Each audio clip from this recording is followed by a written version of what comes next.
اقبال ہمیشہ فخر کرتے اور کشمیر سے جدائی کا احساس بھی رکھتے، جس کا ذکر وہ اپنے اشعار میں بھی کرتے تھے۔ کشمیر کا چمن جو مجھے دل پذیر ہے، اس باغ جاں فضا کا یہ بلبل اسیر ہے، ورثے میں ہم کو آئی ہے آدم کی جائیداد، جو ہے وطن ہمارا وہ جنت نظیر ہے۔ بدنام زمانہ معاہدہ امرتسر کے تحت کشمیر ڈوگرا شاہی خاندان کو فروخت کیا گیا تو علامہ محمد اقبال بے حد افسردہ ہوئے۔ انہوں نے کشمیریوں کو ڈوگرا راج کے خلاف بیدار کیا۔ یہ خونی رشتے کی تاثیر ہی تھی کہ وہ ہمیشہ کشمیریوں کے لیے فکر مند رہے۔ علامہ محمد اقبال تحریک آزادی کشمیر کے حقیقی بانی تھے، جنہوں نے سب سے پہلے کشمیر کی آزادی کا پرچم اٹھایا۔ انہوں نے کشمیر کی آزادی کی بات اس وقت کی جب پاکستان بننے کا تصور بھی نہیں تھا۔ علامہ محمد اقبال ہر ایک سے کہتے تھے کہ کشمیر کی آزادی کے لیے اپنی جدوجہد ہر حال میں جاری رکھنا۔ آپ کے افکار اور شاعری ہمیشہ کشمیریوں کا حوصلہ بڑھاتی رہے گی۔ رپورٹ آپ نے ملاحظہ کی، میں شامل کروں گا پروفیسر فتح محمد ملک صاحب۔ آپ کو بہت شکریہ، آپ نے ہمیں کشمیر ٹوڈے میں وقت دیا۔ فرمائیے گا، اقبال اور کشمیر کتنا گہرا تعلق تھا دونوں کا؟ اقبال کا تعلق بھی کشمیر ہی سے تھا۔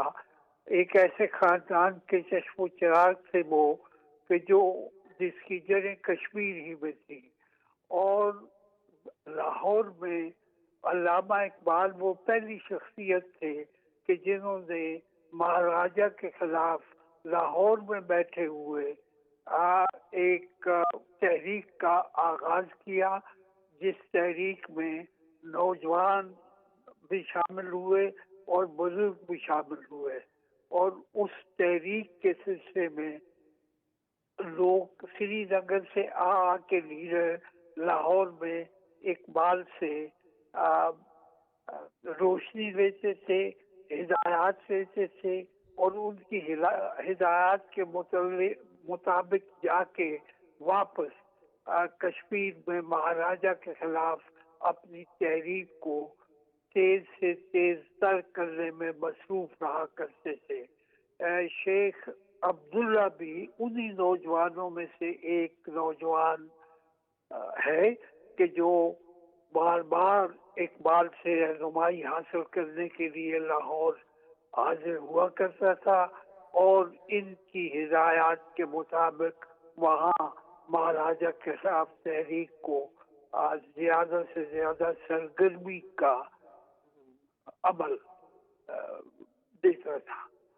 جی اچھا پروفیسر صاحب، اگر آپ بات کریں علامہ محمد اقبال کی شاعری کے حوالے سے، جنہوں نے کشمیر کے حوالے سے بالخصوص کی، جس میں وہ فرماتے ہیں کہ توڑ اس دست جفا کیش کو یا رب جس نے روح آزادی کشمیر کو پامال کیا۔ اس کے بعد اگر آپ دیکھیں تو پیام مشرق میں انہوں نے جو کشمیر کی صورتحال ہے اس کا ذکر کیا، پھر انہوں نے ساقی نامہ میں ذکر کیا، پھر انہوں نے جاوید نامہ میں ذکر کیا، شاہ ہمدان کے حوالے سے انہوں نے بات کی۔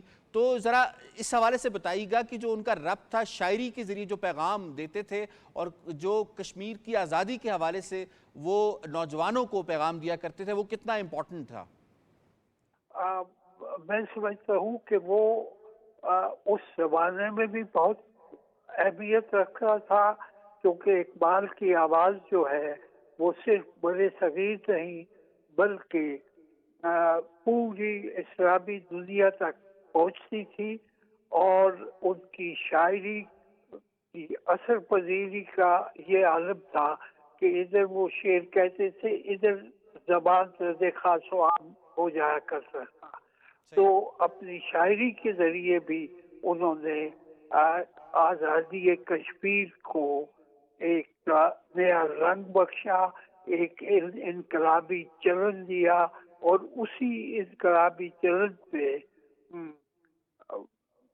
یہ بعد کی جو نسلیں ہیں، خاص طور پہ شیخ عبداللہ کے زمانے کی، انہوں نے ایسی تحریک چلائی مہاراجہ کے خلاف کہ بالآخر مہاراجہ کو ہار ماننا پڑی۔ جہاں تک شعر و سخن کا تعلق ہے تو یہ نظمیں شاعرانہ خصوصیات کی بنیاد پہ اور اپنی اثر انگیزی کی وجہ سے بہت اہمیت رکھتی ہے۔